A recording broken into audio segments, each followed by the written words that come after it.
இன்னைக்கு நம்ம பார்க்க போற செலிபிரிட்டி சன் டிவில ரொம்பவே ஃபேமஸா இப்ப ரீசெண்டா டெலிகாஸ்ட் ஆயிட்டு இருக்க ஒரு சீரியல்னா அது மருமகள் சீரியல்ல தான். இந்த சீரியலோட ஹீரோ பிரபுவை பத்தி தான் இன்னைக்கு நம்ம பார்க்க போறோம். இவரை பத்தின ஃபுல் டீடைல்ஸ் தெரிஞ்சுக்கிறதுக்கு முன்னாடி சேனலை சப்ஸ்கிரைப் பண்ணாதவங்க மறக்காம சப்ஸ்கிரைப் பண்ணிக்கோங்க. அப்பதான் நாங்க போடுற வீடியோஸ் உங்களுக்கு நோட்டிபிகேஷனா வரும். வாங்க வீடியோக்குள்ள போலாம். பிரபுவோட உண்மையான பெயர் ராகுல் டி ரவீந்திரன். ஆக்சுவலா இவரை எல்லாருமே ராகுல் ரவி அப்படின்னு சொல்லுவாங்க.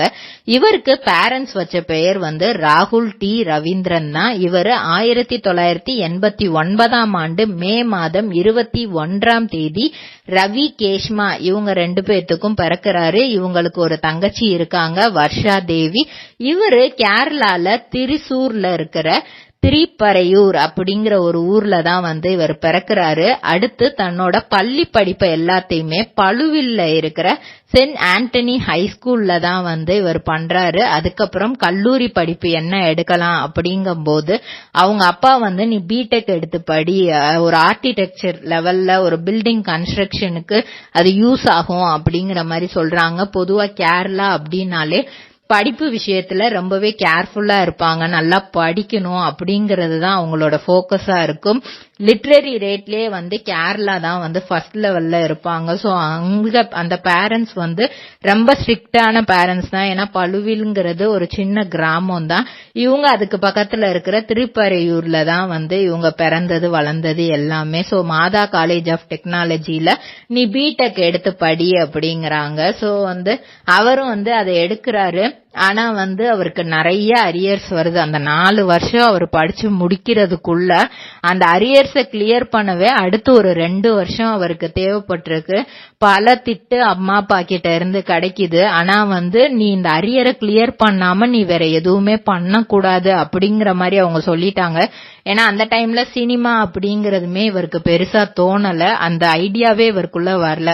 நம்ம எடுத்த இந்த பிடெக்க நம்ம கண்டிப்பா நல்லபடியா முடிக்கணும் அப்படிங்கறது மட்டும் தான் இவரோட தாட்டா இருந்திருக்கு. சோ 2 வருஷம் அதுக்காக படிக்கிறாரு.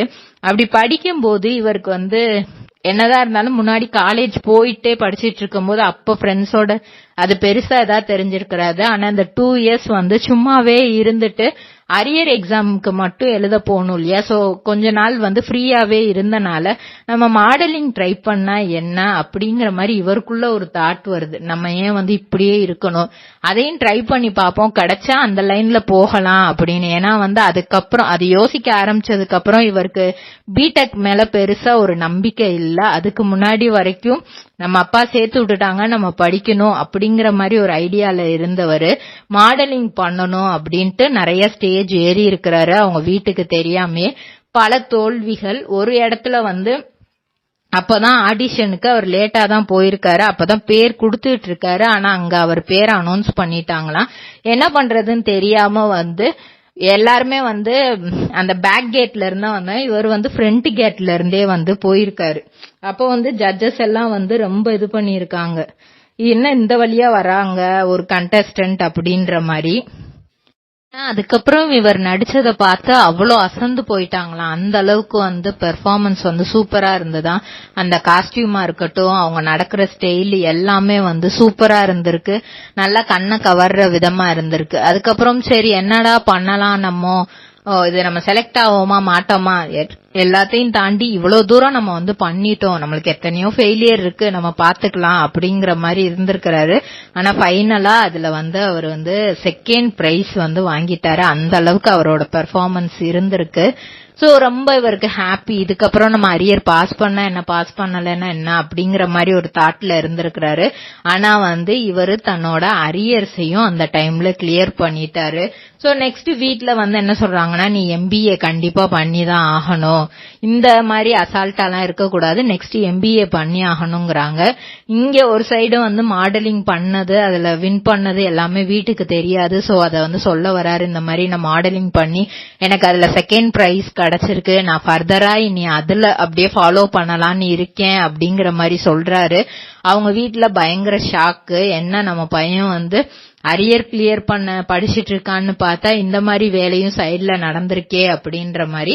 இருந்தாலும் அவங்க சொல்லிட்டாங்க, நீ பார்ட்டிசிபேட் பண்றது பத்தி எங்களுக்கு பிரச்சனை கிடையாது, நீ அது உன்னோட பேஷனா வச்சுக்கோ, ஆனா நீ MBA படிச்சாகணும் அப்படிங்கிற மாதிரி சொல்லிடுறாங்க.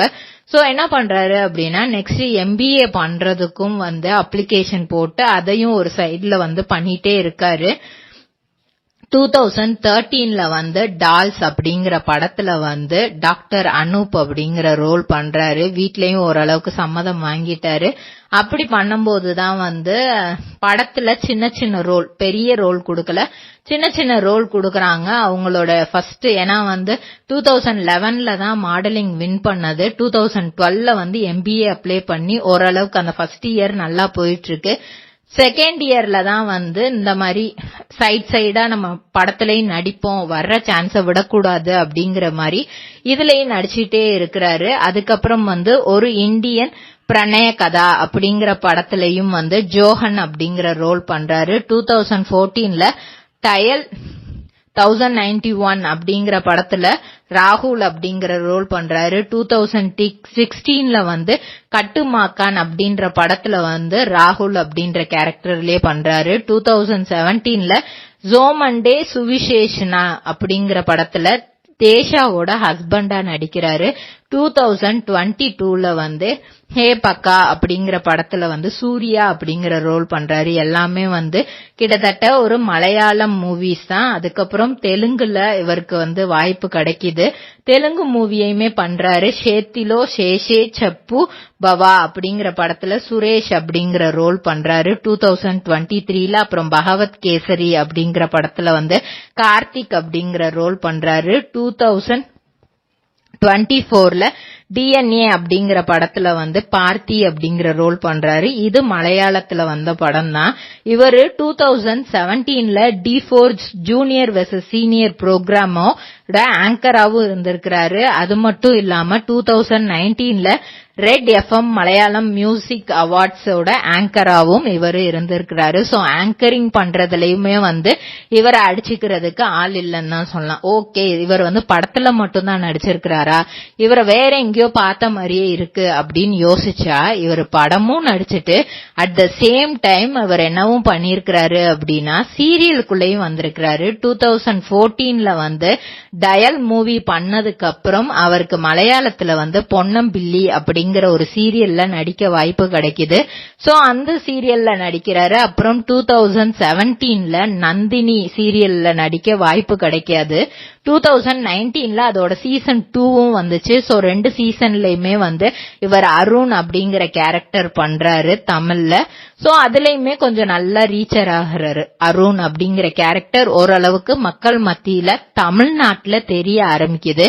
2019 to 20 இந்த கேப்ல அவர் விக்ரம் அப்படிங்கறது சன் டிவில விக்ரம் அப்படிங்கிற ரோல்ல பண்றாரு.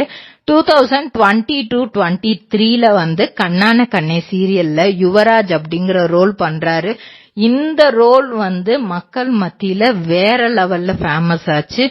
இப்படி கண்ணான கண்ணையில கிடைச்ச ரீச் அவர் இதுக்கு முன்னாடி நடிச்ச படங்கள்லயும் அவருக்கு கிடைச்சது இல்லையாம். அந்த அளவுக்கு மக்கள் 2 பேரோட பேரை ரொம்ப நல்லா பேச ஆரம்பிச்சிட்டாங்க. இவரும் நிமிஷாவும் நல்ல பேரா இருக்காங்க. ரியல் லைஃப்லயே இவங்க நடிச்சா இந்த மாதிரி நடிச்சதுலயே ரியல் லைஃப்லயே இவங்க பேரா ஆகலாம் அப்படிங்கிற மாதிரி ஒரு பேரா இருக்காங்கன்ட்டு நிறைய பேர் பேசி இருக்கிறாங்க. ஆனா இவருக்கு அதுக்கு முன்னாடியே சாக்லேட் அப்படிங்கிற சீரியல்ல ஓரளவுக்கு ரீச் இருந்துச்சு. நந்தினில ஒரு 25% ரீச் இருந்தது அப்படின்னா சாக்லேட் சீரியல்ல ஒரு 50% இருந்தது. அப்புறம் கண்ணான கண்ணே சீரியல்ல ரொம்ப ரீச் அதிகமாயிருச்சு. 2020 டிசம்பர் 27 அன்னைக்கு இவங்க ஃப்ரெண்டான லக்ஷ்மி நாயரோட கல்யாணம் நடக்குது. சோ 2 இயர்ஸ் இவங்க ரிலேஷன்ஷிப்ல இருந்திருக்கிறாங்க. அதுக்கப்புறம் தான் இவங்களோட கல்யாணம் நடக்குது. ஆனா அந்த கல்யாணம் 2023ல எண்டப் ஆயிருது. அவங்க லக்ஷ்மி நாயர் இவங்க அப்பா அம்மா மேலையும் இவங்க மேலையும் இந்த மாதிரி வந்து வரதட்சணை கொடுமையும் இருக்கு. அட் த சேம் டைம் வந்து அவருக்கு வந்து நிறைய வந்து அஃபேர்ஸ் இருக்கு அப்படிங்கிற மாதிரி வந்து ஒரு கேஸ் கொடுத்துட்டாங்க. சோ அப்படி அந்த கேஸ் கொடுக்கும் போது பெருசா இத வெடிச்சது வந்து அந்த வேற பொண்ணோட இல்லீகல் அஃபேர்ஸ்ல இருக்காரு அப்படிங்கிற கேஸ் தான். சோ அந்த கேஸ்ல வந்து இவரை தேடிட்டு இருக்கும் போது இவர் டக்குன்னு தலைமறைவாயிட்டார். இவர் எங்க இருக்காருன்னே யாருக்குமே தெரியாம இருந்துச்சு. சீரியல்லையுமே பெருசா வந்து இவர் கமிட் ஆகல. அப்போ அதுக்கப்புறம் கொஞ்சம் கொஞ்சமா இவர் சைடு இருக்கிறத வந்து இவர் கோர்ட்ல பிரசன்ட் பண்ணி ஓரளவுக்கு அந்த கேஸ்ல இருந்து வெளியே வந்துட்டாரு. ஆனா இவங்களுக்குள்ள லீகலா டைவோர்ஸும் நடந்துருச்சு. அதுக்கப்புறம் சன் டிவில இவங்களுக்கு வந்து ஏன்னா இவரோட ரீச் இருந்தனால திரும்ப அபியும் நானும் சீரியல்ல இவர் நடிக்க ஆரம்பிச்சாரு. அதுக்கப்புறம் அன்பேவா சீரியல்ல நடிக்க ஆரம்பிச்சாரு. கண்ணான கண்மணி சீரியல்ல நடிக்க ஆரம்பிச்சாரு. சூர்யா டிவில வந்து இந்த சீரியல் வந்துச்சு மலையாளத்துல. அதுக்கப்புறம் 2022ல கயல் சீரியல்ல அப்பப்போ வந்துட்டு போனாரு. 2023ல வந்து தெலுங்குல வந்து ஒன்டாரி குலாபி அப்படிங்கறது ஜெமினி டிவில டெலிகாஸ்ட் ஆச்சு. அதுலயும் நடிச்சாரு. இப்போ 2024ல சன் டிவில மருமகள் சீரியல் வந்து நடிச்சிட்டு இருக்காரு. விஜய் டிவில இவருக்கு ஆப்பர்ச்சுனிட்டி கிடைச்சிச்சு. அட் த சேம் டைம் இங்க கண்ணான கண்ணே வந்து ஓடிட்டு இருந்தனால வந்து அவர்னால அதை பண்ண முடியல. ஆனா சாக்லேட் சீரியல்ல வந்து விஜய் டிவில நடிச்ச காற்றுக்கென்ன வேலி ஹீரோயினோட தான் இவர் பண்ணிருப்பாரு. அதே மாதிரி இப்போ விஜய் டிவி கேப்ரியலாவோட தான் வந்து இவர் இங்க பேர் பண்ணிருக்காரு மருமகள் சீரியல்ல. விஜய் டிவில அடுத்து கண்டிப்பா ஏதாவது ஒரு புது சீரியல்ல வந்தா அது நான் நடிப்பேன் அப்படிங்கிற மாதிரியும் பல இன்டர்வியூஸ்ல இவர் தெரியப்படுத்தி இருக்கிறாரு. இதே மாதிரி பல செலிபிரிட்டிஸோட பயோகிராஃபி தெரிஞ்சுக்கிற சேனலை மறக்காம சப்ஸ்கிரைப் பண்ணிக்கோங்க. சொந்தமா தொழில் தொடங்கணும்னு ஆசையா? ஆனா முதலீடு நினைச்சு கவலையா இருக்கா? கவலை விடுங்க. ஆர்ஆர்ஆர் ட்ரேடிங் கம்பெனி இப்போ உங்களை ஒரு வெற்றிகரமான பிஸ்னஸ் மேனாக மாற்ற ரெடியாக இருக்கும். முக்கிய அம்சங்கள் என்னென்னா, பாக்குமட்டை தட்டு தயாரிப்பு தொழில் ரொம்ப சிம்பிள், ஆனால் லாபம் அதிகம். நாங்களே லோனும் அரேஞ்ச் பண்ணி தரோம். இதில் ஸ்பெஷல் என்னென்னா 25லேருந்து 35% வரைக்கும் மானியமும் கிடைக்கும். உயர்தர மிஷின்ஸ் மற்றும் தரமான ரா மெட்டீரியல்ஸ் வருஷம் முழுக்க நாங்களே சப்ளை பண்ணிடுவோம். நீங்கள் தயாரிக்கிற தட்டுக்களை நாங்களே நேரடியாக வாங்கிக்கிறோம். வாழ்க்கையில் ஜெயிக்க இதுதான் சரியான நேரம். உடனே கால் பண்ணுங்க. தொடர்புக்கு 8015983336. ஆர்ஆர்ஆர் ட்ரேடிங் கம்பெனி, உங்கள் முன்னேற்றத்திற்கு எங்களது கரம்.